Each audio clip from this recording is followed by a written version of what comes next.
বানিয়েছিলাম ফুচকুটার জন্য chicken stew. তোমরাও তোমাদের ছোট ছোট বেবিদের জন্য চিকেন স্টু বানিয়ে নিতে পারো এইভাবে। ওর এই 2 বছর হবে। তো আমি এখনো বাটার ইউজ করি। বাটার দিয়ে দিলাম কিছুটা কুকারে, তারপর একটু পেঁয়াজ কুচো দিয়ে দিলাম। পেঁয়াজ কুচো দিয়ে দেখো একটু জাস্ট নেড়ে নেব, মানে একটু হালকা সটে করে নেবে। নিয়ে এর মধ্যে আমি অ্যাড করে দেবো হচ্ছে চিকেন। ওকে আমি এখনো চিকেনের লেগ পিসটাই দিই, সলিডটা দিই না, ও খেতে পারে না।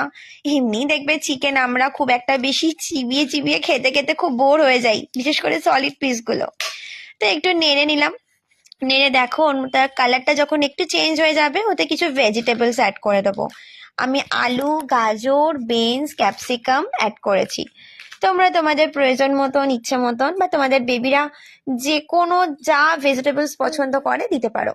আমি একটু ভালো করে এটাকে নেড়ে নিলাম। নেড়ে এর মধ্যে একটু গ্রেট করে রাখা আদা দিয়ে দিলাম। আর এতে একটু টমেটো আমি নিজেই হাতে করে স্ম্যাশ করে দিয়ে দিলাম। এতে অ্যাড করে দেবো একটু গোলমরিচ গুঁড়ো, মানে ব্ল্যাক পেপার। তোমরা যদি বেবিরা না ঝাল খেতে পারে দেবে না।